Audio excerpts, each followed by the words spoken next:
There's a feeling that people have that, well, banning a drug can't really do any harm, can it? I mean, the drugs might not do much harm themselves, but banning them can't do any harm. And the reality is banning a drug can do enormous harm because people who use those drugs tend to try to bypass the ban and almost always end up using more harmful drugs. And the most blatant example in recent years is trying to eliminate the use of cannabis, which has led to the rise of skunk and then the rise of spice.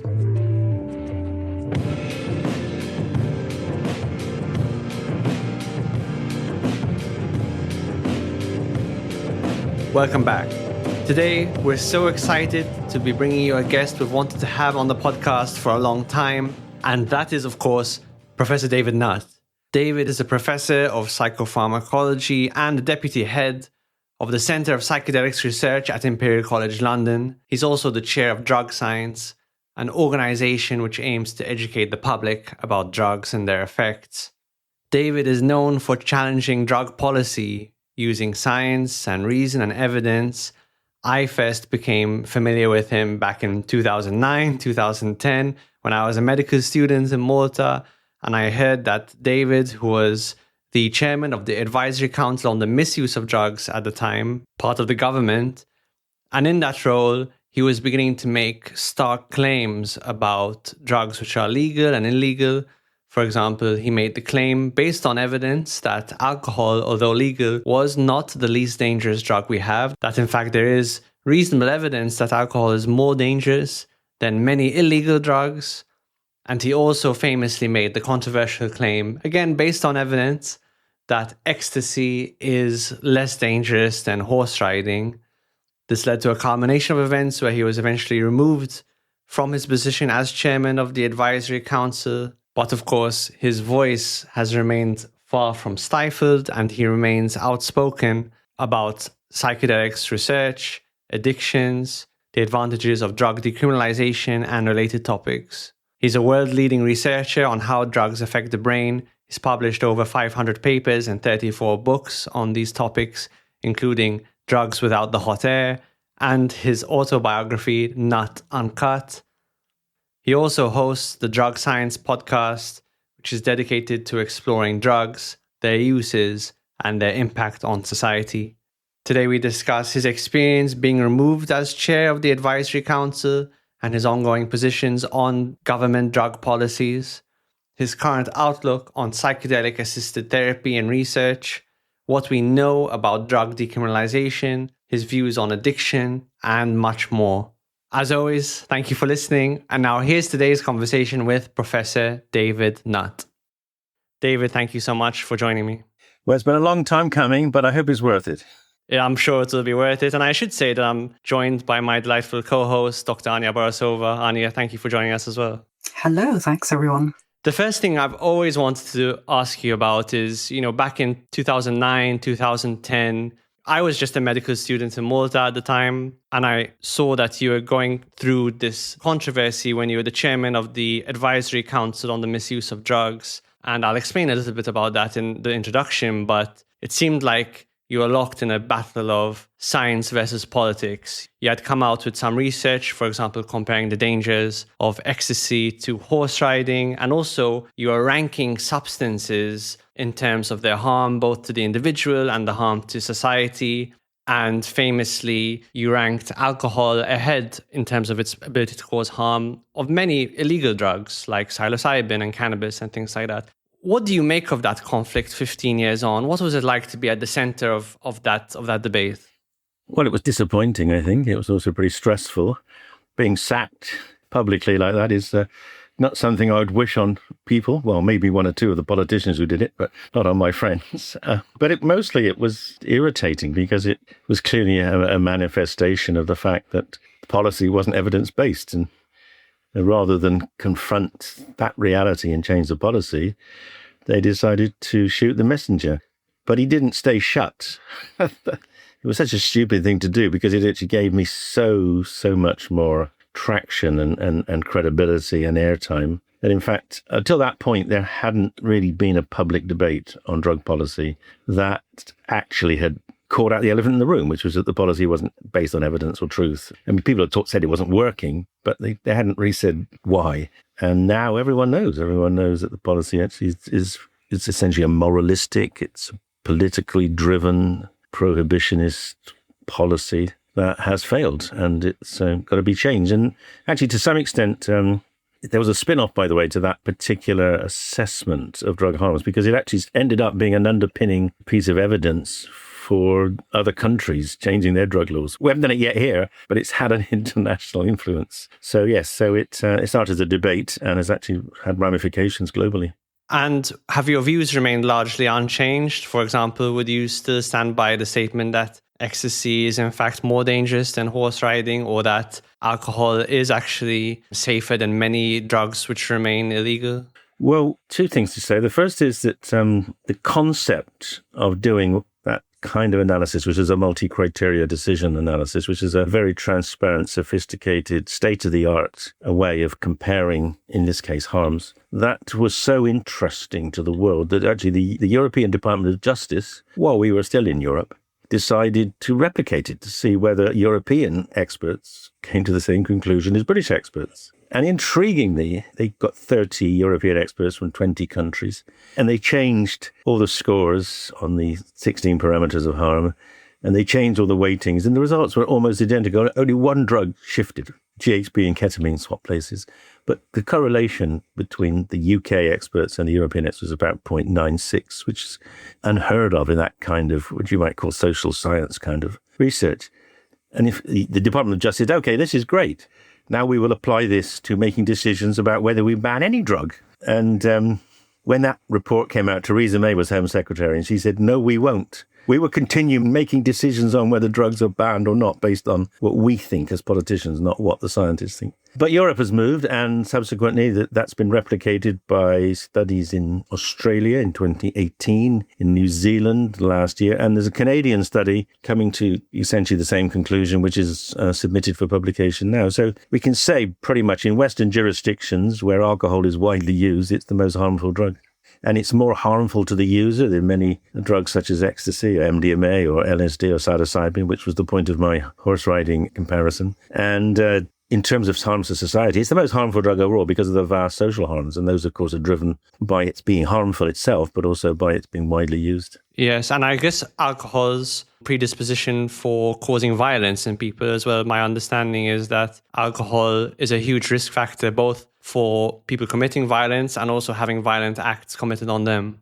Absolutely. A significant chunk of the harms of alcohol come from violence, from crime, and from injury, either self or inflicted by others, yes. I mean, aside from sort of the personal costs, to people's health and physical, mental, societal health, violence, as you've mentioned, I guess one thing that I'm curious about is kind of that balance of costs. So the drinks industry, for example, because obviously I think this is a big area of pressure when it comes to the government, and I imagine lobbying internationally. Has anyone looked at the balance of costs? I don't want to say benefits, but the money brought in by alcohol. Well, yes. I mean, the argument goes that the alcohol industry brings in more money in terms of jobs and taxation than it costs in terms of costs. And the equation is actually the other way around. Alcohol overall is a net loss to our society and to most societies in which alcohol is widely consumed. Actually, one of the major elements of that loss is in lost productivity.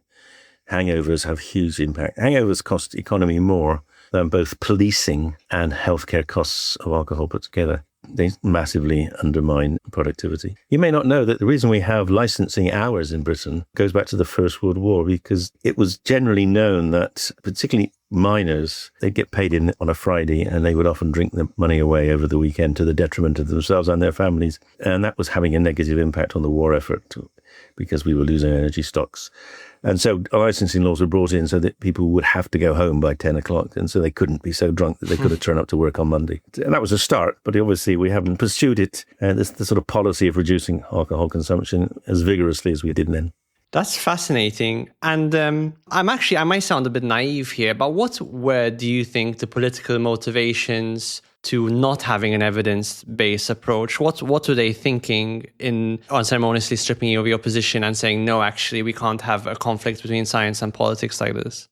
Yeah, that is a really good question. Obviously, the people you need to ask aren't me. You need to ask the politicians. And the trouble is, it's very unlikely they'll tell you a straight answer. It's interesting that the man at sacked me, Alan Johnson, has resolutely refused to ever appear with me on any programme to discuss. Yeah. So I was sacked because I stood up to them and said, actually, this is wrong. The pretense that these drug laws are based on evidence is not true. And therefore, it's immoral. And at that time, maybe today we haven't got the data, they're gradually removing the amount of data they collect on drugs and drug harms, etc. So we can't challenge them with evidence. But in those days, the drug that attracted the longest prison sentence for possession with intent to sell was ecstasy.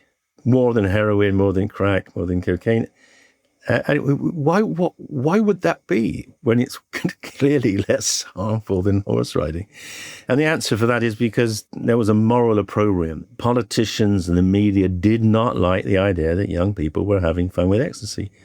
Ecstasy was banned for political reasons. It was banned because the right-wing press were goading the Tory party at the time. It was banned in the face of opposition from the police. The police loved ecstasy. They'd go to raves and people would hug them. Whereas before there was MDMA, they'd go to big parties and they'd get beaten up by drunks. But it was a political act driven by essentially the right-wing press and justified by fabrications of harm. So the drug laws are political. They've always been political. They've also had economic costs as well. But the politicization of drugs really came in two waves. It came in the late 1960s with the UN conventions on psychedelics, which were banned because they were fueling the anti-Vietnam War protests. And they couldn't ban protests, but they could ban the drug LSD that they thought was augmenting the protest. And then, of course, they were banned when Nixon was trying to get into power, or when he created a war on drugs to deflect attention from the Vietnam War.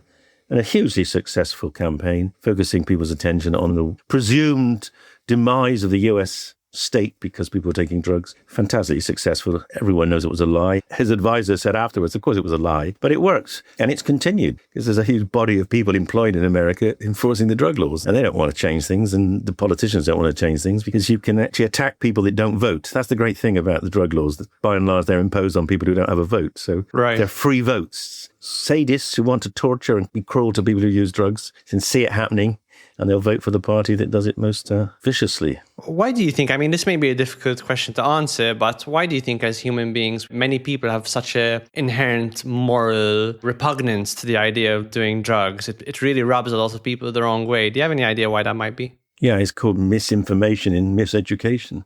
So in other words, you're saying it's not inherent, you're saying it's a factor of the information people are given about drugs. Yeah, if you go to Latin America or you go to other places where indigenous use of drugs has been present for years or centuries, people relax about drugs. They use them the right way. People in Britain who are opposed to drugs are opposed because they're ignorant about the drugs and they fear them. And the big two huge consequences of that, which aren't properly expressed. There is a feeling that people have that while banning a drug can't really do any harm, can it?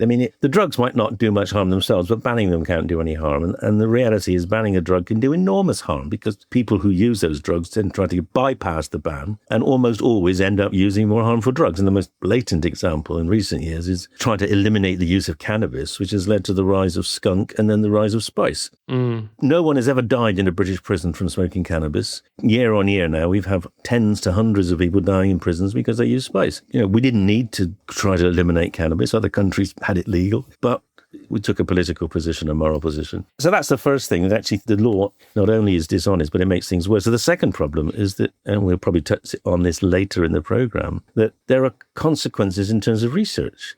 Banning psychedelics didn't stop the use of psychedelics, it just stopped them being used as therapy. We've had a ban for 50 years. That is the worst censorship of research in clinical therapy in the history of the world.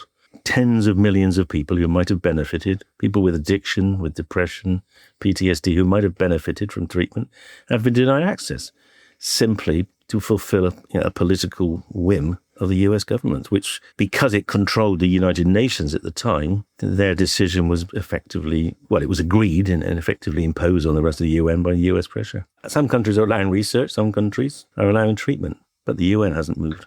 And on the subject of drug decriminalization, what have we learned from countries which have moved forward with significant decriminalization, such as Portugal?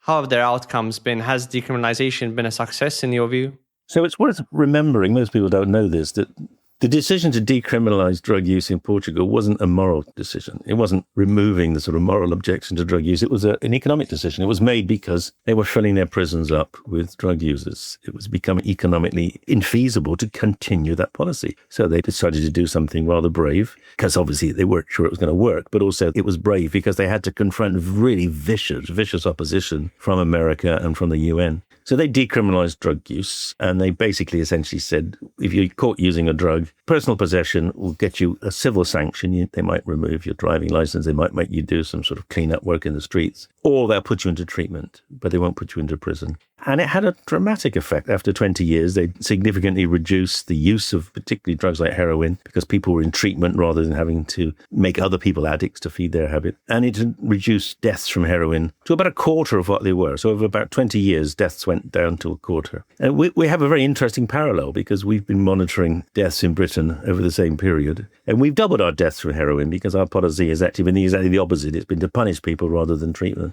So the Portuguese experiment is really a remarkable example of common sense. And it's now been endorsed. I think every UN agency, except the UN Office of Drugs and Crime, has actually endorsed decriminalisation for personal possession, not punishing people who use drugs, because that doesn't work and it makes things worse, as I've already explained. And we've got other examples. You've got the Netherlands. It's almost 40 years since the Dutch decided that cannabis wasn't dangerous enough to be kept illegal. So they set up their coffee shops. The reason they did it was actually to separate what they called the market for the hard drugs, heroin and crack, from soft drugs, cannabis. Brilliantly successful, brilliantly. So basically, they didn't actually have any greater use of cannabis than we have in this country, slightly less, in fact, in their young people. But they almost eliminated heroin use in young people because they weren't confronted by heroin with dealers where they're getting the cannabis from. So fantastic policy. Could be rolled out here, or should be rolled out here. Yeah, the only problem now they have in the Netherlands really is British tourism. So why is it that when drugs are illegal, like heroin, say, why does that push drug deaths related to heroin up, do you think? Well, let me tell you what happened in this country.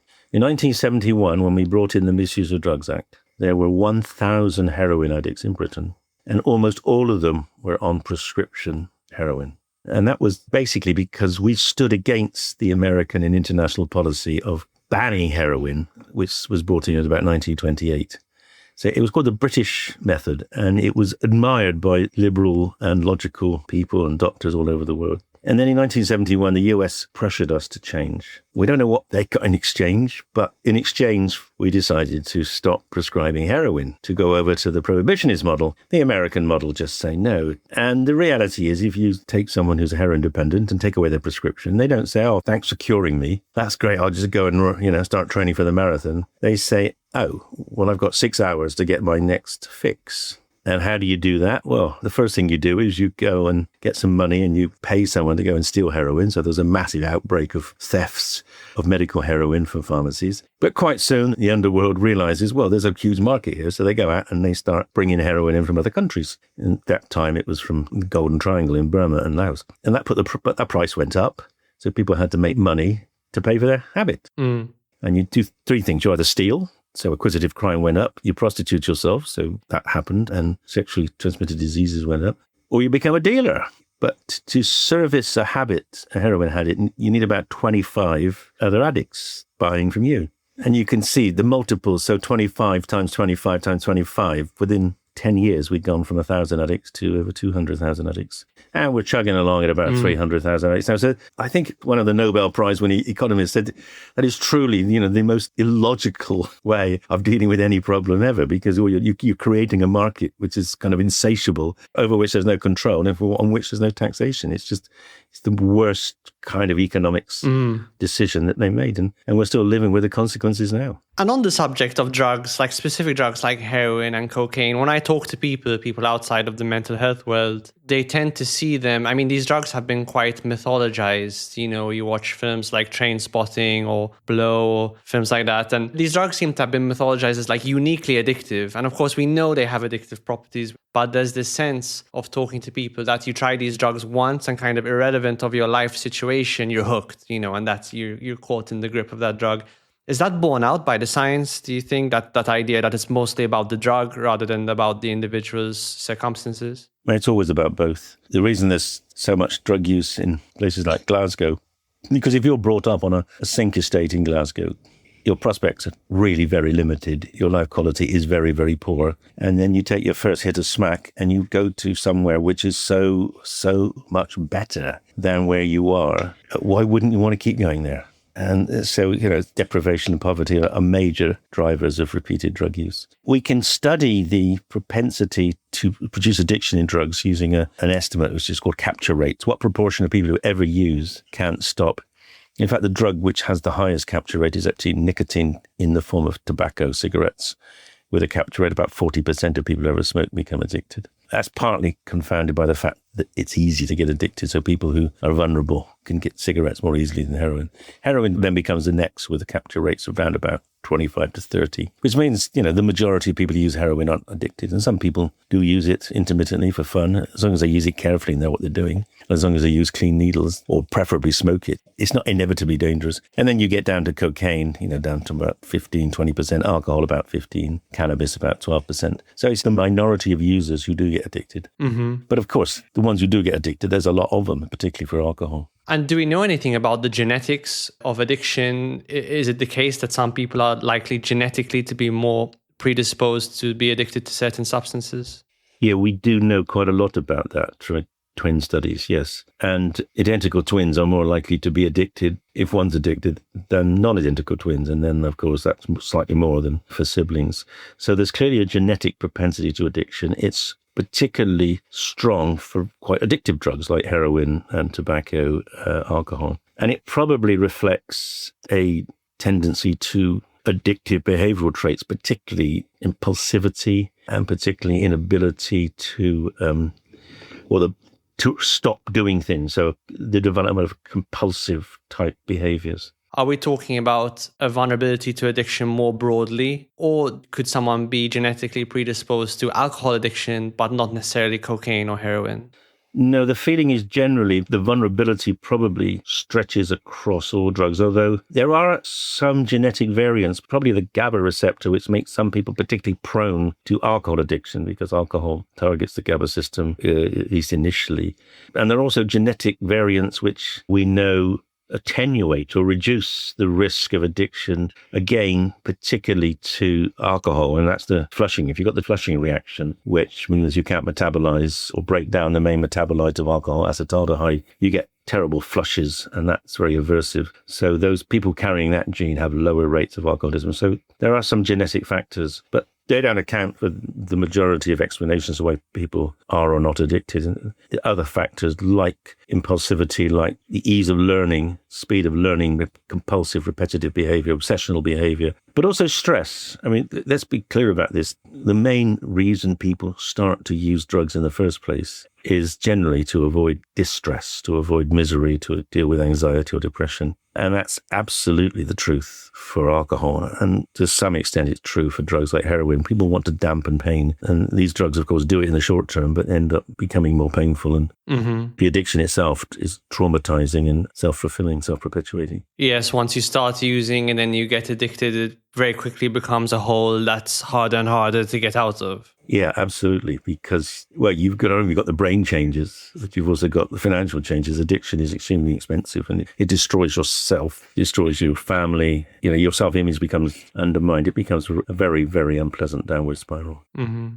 It would be great to get your outlook on psychedelic-assisted therapies. As you said, we had a long time where research on psychedelics was very, very limited. Now we're in a period often called the psychedelics renaissance, where there's a lot more research at institutions, at Imperial and other places. And every so often we'll have someone, like yourself on to get a bit of an update where things are at.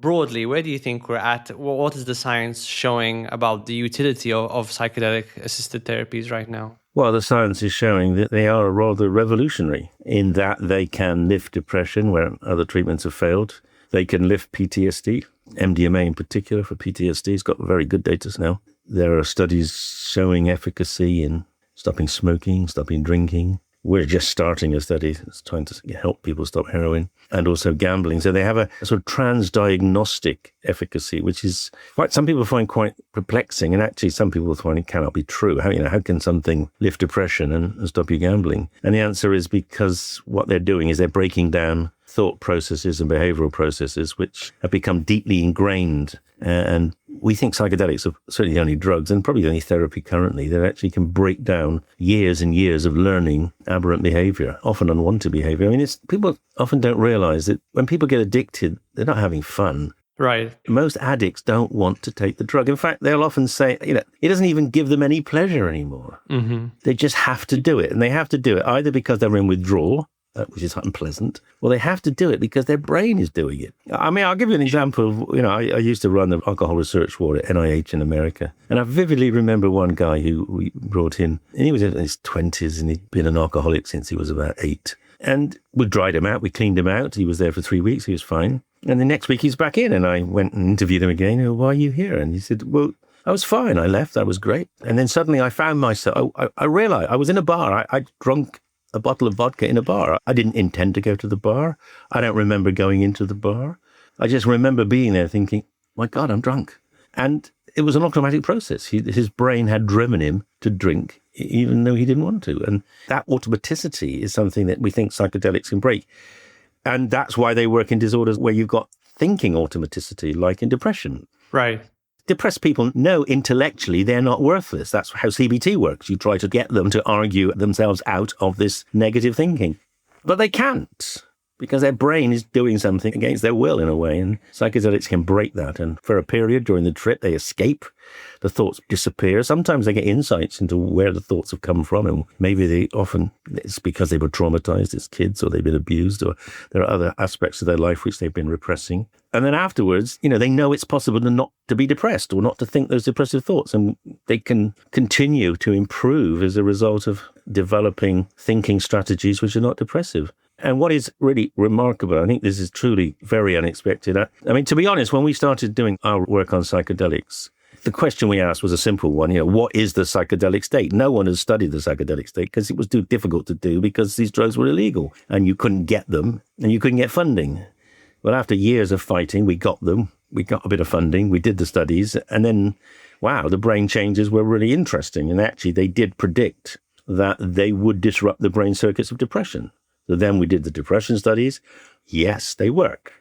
Depression is lifted. But the most interesting thing of all was the scanning. When we scan people 3 weeks after a trip, the second trip in a depression study, and we look at their brain measures of rigidity, we call modularity, which is the inverse of flexibility. When we look at brain flexibility, it's enhanced 3 weeks after a psychedelic trip. And that's what patients say. Then my brain's more flexible. I no longer have this rutted thinking. If I start to feel depressed, I can talk myself out of it or switch my brain to thinking something positive.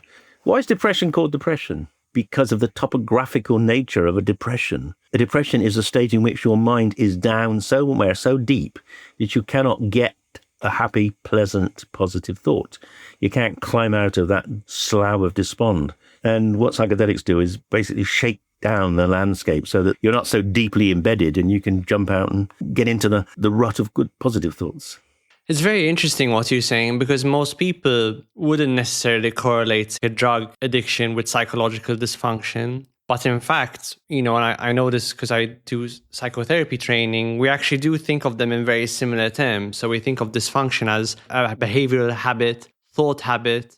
Why do I yell at my partner whenever they do a certain thing or say a certain thing? I feel like I have to. I feel compelled to, much in the same way that another person might be compelled to use a drug. And similarly, I might get some sort of payoff. Doesn't mean I like it. Doesn't mean I'm happy in that situation. I just feel like I'm kind of locked in. And so I suppose what you're saying is psychedelics can act as catalysts for psychological change. They can present this kind of window of opportunity where people can choose to sort of act or think in a different way. Is that more or less what you're saying? Yeah, absolutely. I mean, the brain, what does the brain do? Well, it does a lot of things, but one thing it's exceptionally good at is learning. Thoughts, facts, words. But if you learn a thought that's wrong, it's very difficult to unlearn anything. Psychedelics are a catalyst to unlearn things and to learn new things which are more useful to you, things which are kind of truer and more relevant as well. I mean, you and I have worked together a bit on some of the psychedelic research, and I've worked on some trials that King's do also run. And for some people, the changes can be really remarkable. And I think you often hear sort of on radio shows and TV shows, people who've had really profound changes as a result of often undergoing a psychedelic-assisted therapy trial. The counterside to that, or I guess the yes and side to that, is it's not the case for everyone. I think the numbers, and you may have further updates to what I've got, but, sort of maybe 20% or so of people improve over and above the placebo rates. And that's solid, given that they're people who've often not responded to anything else, often several treatments before. It's quite revolutionary. But do you have a sense from all the research that you've done as to what is happening for the people for whom it hasn't worked, or sort of what might be going on for the people who don't have a revolutionary experience? Yeah, that's a really super question, and I don't think I have a good answer. I mean, what is clear is that you can get pretty much everyone to have a psychedelic experience if you give them enough. And some people are on drugs which block the effects, so they may need a higher dose, or they may need to come off those drugs. But what we have found in our research that distinguishes what elements of the experience really predict good outcome are the sort of cognitive transformational elements, like having a mystical or spiritual or very powerful sense of change. Whereas the other experiences of psychedelics, like visuals or like synesthesia or feeling weird, don't seem to predict. So I'm of the view at present that there's an element of understanding you have the capacity to change. So then that raises the question you've raised, which is, why do some people have that and others not? And I don't know the answer to that. I don't think anyone does. It may be we need to give people more therapy, maybe more sessions would help. Although overall, we don't see that the second session gives you necessarily a greater benefit than the first. Although what is happening now, and is a more pragmatic approach, is in the Compass trial, is we're looking to maintain outcome by taking people whose mood slips back and giving them a top-up dose. But why some people cannot escape from depression and others can is not clear. Our suspicion is that the more enduring the depression, the harder it is to escape from. Depression with a lot that may have emerged as a result of childhood trauma may be very deeply embedded, but it's still an open question of how we can actually help that fraction, which is, as you say, a significant fraction who don't get a very good response. But let's not knock the benefit. I mean, we got a quarter of people in remission from a disorder which they hadn't responded to other treatments, and that's after one dose. So it's still the most powerful treatment we have, but it isn't, as you say, it doesn't work for everyone. And that, of course, leads to another complication which you might be thinking of, which is that we then get the disappointment effect. People, particularly people who've been struggling and not responding to other treatments, they may come into these trials thinking, it's my last chance. And if they don't respond, then you can get what's called a nocebo effect. It can be very demoralizing. And so, yeah, your point is an extremely good one, and it should be something we focus on more. The thing I've always found fascinating about psychedelics is we're not compartmentalizing biology and psychology. So classically, when someone's thinking about treating depression in psychiatry, it's like antidepressant plus therapy plus self-help strategies, say. And so we know the therapy and self-help strategies are supposed to change something, move something psychologically. And the antidepressant is just this quite blunt tool that we're using to make the person feel better in some generic, non-specific way. Whereas I suppose with psychedelics, we're actually saying it's a biological agent, as I said earlier, that's kind of like predisposing, allowing for psychological change. And I suppose that's why it's not something that would need to be taken every day. You could have one session or perhaps 2 sessions over like a long period of time without the need for this daily dosing, which I suppose is a huge benefit because you're lessening the side effect burden tremendously. Well, that's true. There's no question. The side effects burden is very significantly reduced, particularly in relation to emotional responsivity. What's become clear now is that when we have done a study comparing psilocybin, a psychedelic, with escitalopram, an SSRI, taken for 6 weeks, you see very different profiles of psychological change. The first is the point you've just kind of alluded to, that the psilocybin tends to work faster. But secondly, it doesn't cause the emotional blunting that the SSRI tends to do. So SSRIs blunt distress, but they also blunt positive emotions. They kind of dampen down the limbic system. And the analogy I like to use, I think you might find this helpful, antidepressants are to depression what plaster of Paris is to a broken bone. The plaster of Paris doesn't heal the bone, But what it does is it allows the bone to be stable so it can heal itself. We now can see SSRIs, imaging SSRIs in depression shows us something very clearly. The stress system in the brain, the limbic system, the amygdala, is hyperreactive. That's been established by probably 50 different fMRI studies. And we know through about 30 studies with SSRIs, you can dampen that down. They dampen it down. So they protect the stress center and allow it to heal. And that's why they take 6, 8, 10 weeks to work. Psychedelics work in an entirely different part. They work in the cortex, not the limbic system, and they disrupt those thought loops. So you've got two complementary ways of lifting depression. And that's hugely exciting because for the last 50 years, we've only had one way of lifting depression, and it hasn't worked in everyone. Are we still facing a lot of political resistance to the use of these drugs, psychedelic-assisted therapies in the mainstream? How far away do you think we are, at least in the UK, from people being able to access these kinds of therapies more easily? Well, we're sadly quite a long way behind. Certainly Australia, 2 years ago, rescheduled psilocybin for treatment-resistant depression, MDMA for treatment-resistant PTSD. New Zealand has changed their scheduling to allow them for compassionate use. Germany did it a few weeks ago. The Czech Republic's got a law going through to do it by Christmas. Canada has already done it. And in the States, Oregon has opened up the possibility of psilocybin therapy for wellness, not for illness, but for wellness across the whole state, and as has Colorado now. So there's a lot of progress elsewhere. None here, really. And I find that really disappointing because Britain did the first ever proper imaging studies of psychedelics. We did the first trial in treatment-resistant depression. But we have a very reactionary, backward-looking policy, partly because drug policy in Britain is encoded in the Home Office, which is essentially where the bureaucrats are taught to say no. Whereas in most countries, decisions on drugs, particularly therapeutic drugs, are put in the Department of Health, where you'd hope some of them would be interested in the value. And that's what happened in Australia.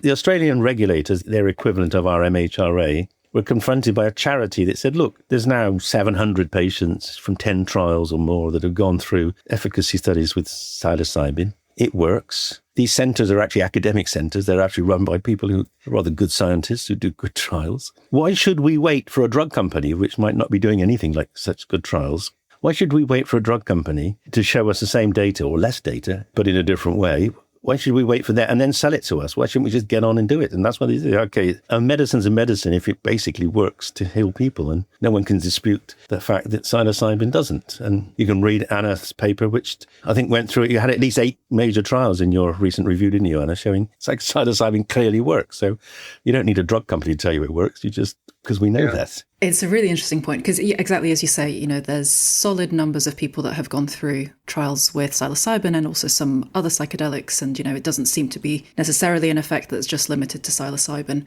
But the Australia decision was quite controversial. I think some people really welcomed it as a good step for medicine and for research and to make research easier. But some people also felt that it was a little bit early and actually different to your view that they felt more evidence was needed. We've, say, 400 people have gone through trials. There's the phase 3 Compass trial, which is huge, obviously, but that hasn't released its data yet. And again, that there's big questions around the importance of the placebo effect. So what role the placebo effect is playing, what role is expectancy playing, that it's very difficult to completely get rid of those effects in the trials. Do you necessarily want to? Who knows?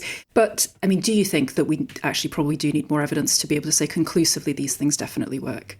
No, people are looking for excuses not to accept the evidence. And of course, that's an interesting position to take. Why do people take it? Well, some of them take it because they spent 30 years telling people how dangerous these drugs are. Some of them take it because they take a moral opposition to drugs which change the mind in the powerful way that psychedelics do. Some take it because that's what the law says and they prefer not to challenge the law because they saw what happened to me when you do. And some take it because they got money in drug companies. And some people just don't think. That's I think the biggest problem is that most people don't think. adequately about what the evidence is. You know, they raise questions about blinding, but we know most cancer trials aren't blinded. We don't bother to ask about blinding in most of the trials we've done in psychiatry. Yeah, so that's one question I'd like to ask to frame this is, are we putting psychedelics through a harder series of tests than, say, for example, an SSRI antidepressant? Is the burden of evidence higher for psychedelics, do you think? Well, people are finding reasons not to believe, whereas with antidepressants, people are pretty happy to believe, and I find it very suspicious. The analogy I'd like to use is with surgery. I don't believe there are any blinded trials of knee surgery. People tend to know where they've had their bones cut off, and they tend to be prepared to put up with the pain for the benefit. But we're applying a different standard to psychedelics, and that's because they've been demonized for so long. And I find it quite disappointing that people who have been equivalent to me, you know, in our profession, who've spent years trying to heal people with severe depression, do not want to accept that, at the very least, these have advantages in some people, which other drugs don't. And of course, the most obvious comparison is with ketamine. I mean, ketamine is an approved medicine, but the ketamine trials didn't make any attempt on blinding at all. But who cared? Because ketamine's not such a controversial drug. So I genuinely think this is an attempt to essentially keep the status quo, and I find that disappointing. And Anya, do you agree? You may not be comfortable giving an answer right now, but do you think antidepressants are given an easier time, say, than psychedelics?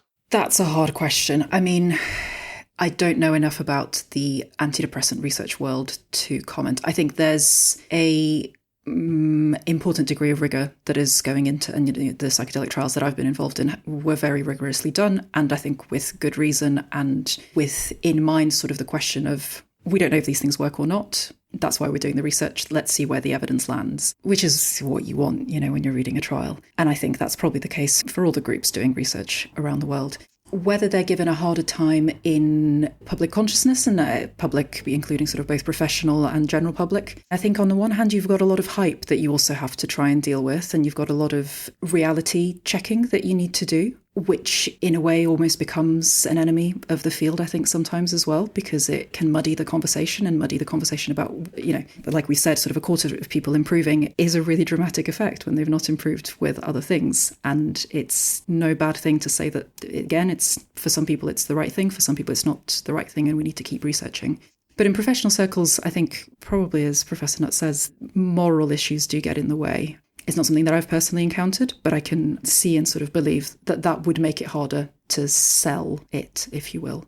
I still don't fully super understand the political resistance to it in this country. I'm an outsider. I wasn't born in the UK. I was born in Malta. But, you know, I can understand why there might have still been resistance in the late 90s, the early 2000s. But 2025, we've got a left-leaning government now. It doesn't strike me that Britain at the moment doesn't feel like a particularly moralistic culture to me, but maybe that's the London effect. I just can't get to grips with the fact that there is still so much political inertia, despite the fact that there is pretty promising clinical evidence about these treatments. I may sound naive saying that.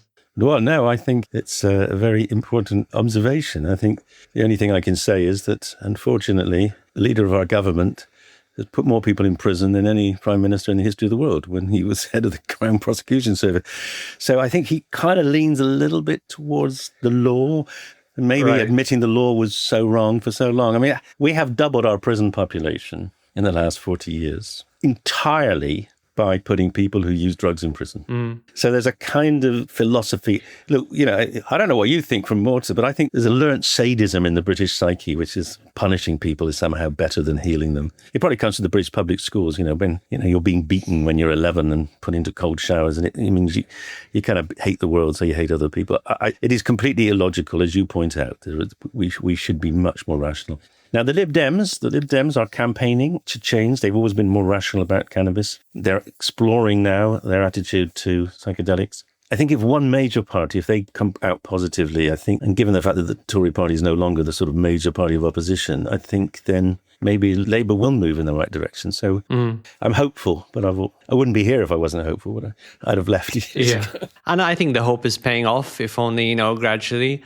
David, thank you so much for spending some time with us. There's one more question I want to ask before we let you go, which is, are there any other psychedelics on the horizon which you think maybe are under research which you think need more of a spotlight? That could be drugs like ayahuasca or perhaps the use of ibogaine in clinical settings. Anything in particular you're excited about? I mean, currently we're in a very interesting position with psychedelic research. So we've got a lot of work on psilocybin. Why do we use psilocybin? Well, because it's been around for eternity, used by the ancient Greeks, part of the soma, which the Hindu religions was built on. Massive historic use, very, very safe. Trips are controllable, not extreme. They last about 4 to 5 hours. You can get a lot of work done, so it's a nice, easy drug to use. And the other reason we use it, by the way, is because no politician or journalist knows how to say it or spell it. So they don't stand up in Parliament and saying, what are we doing about Charlotte? Now, LSD has got such terrible baggage. There's a famous joke. The only people that LSD drives mad is politicians, because, politicians hate LSD. And when Theresa May was Home Secretary, Theresa May had a peculiar hostility to LSD. You'd think going dancing through fields of wheat lends itself to the LSD experience. There was not enough ergot on it, so she wasn't inhaling the lysergides. But when they brought out the current drug driving laws, she looked at them and she said, well, where's LSD? And the person who pulled it together, a friend of mine, Kim Wolf, professor at King's, she said, well, no one drives under LSD. And Theresa May said, no, we must test for LSD, which kind of exemplifies the drug driving laws are all about stopping drug use. They're not about safe driving at all. They're all another way to punish drug users. So the LSD is historically very, very polarizing, but also on top of that, it's also a long trip. So, if you bring someone in and give them a LSD treatment, you've got to keep them in overnight, which triples the cost. So psilocybin is, for us, the ideal. But in recent years, we and others have done studies with DMT, which is the active ingredient in ayahuasca, which we give IV over about 20 minutes. We've done studies with 5-methoxy-DMT, which can be snorted or injected. And they produce quite powerful experiences, somewhat slightly different trips to psilocybin and LSD, but with similar brain signatures. And they also seem to work. And we're not entirely sure why that is. I mean, we presume it's because they disrupt the negative thoughts of depression or addiction in the same way, but they don't allow people to explore the inner experience as much as they do with psilocybin. So these short-acting drugs are beginning to challenge our interpretation of the content or the value of the trip. And then you've mentioned ibogaine. Now, ibogaine is the opposite. Ibogaine trips go on for days, and they're very difficult to study, because they are so long-lasting. Also, it's a bit cardiotoxic, so we've been waiting to do an ibogaine imaging study because I'd like to know if it produces the same brain signatures as the serotonergic psychedelics. But it's quite challenging because of the cardiovascular risk. On the other hand, it's been massively endorsed by various American states who are pumping huge amounts of money into giving ibogaine treatment to veterans who've suffered trauma. In time, we will find out, and it may be that the very long ibogaine trips are even better than the medium duration psilocybin trips. It's still full of adventure and novelty, and you'll be talking about it for long after I've gone. That's true. And I guess that's one of the refreshing things about psychedelics. We don't want to overstate the benefits, but it is a breath of fresh air in a field which has been lacking in major drug developments. A lot of the major therapeutic developments in psychiatry are non-drug related, like, for example, stimulation treatments, which we've been talking about, like TMS, say, and TDCS, which we've been talking about on the podcast. So it's nice to have a set of tools. I think psychiatrists often feel we don't have enough tools to treat our patients, and we wish we just had a wider range of options. So if nothing else, getting a wider range of tools and options is a very good thing. It's vital. What I'd like to say to young psychiatrists like you is that I think psychedelics will put the soul back into psychiatry, because you've got a drug that does something powerful and therapeutic, but also something to talk with your patients about and really engage as a therapist as well as a pharmacologist. You see that, Anya? I told you I still look young. Professor David Nutt, it's been an honor and a pleasure. We hope to speak to you again at some point in the future, and hopefully in person. But until then, thank you so much for spending some time with us. Been an absolute pleasure. Thanks for asking. Thank you so much.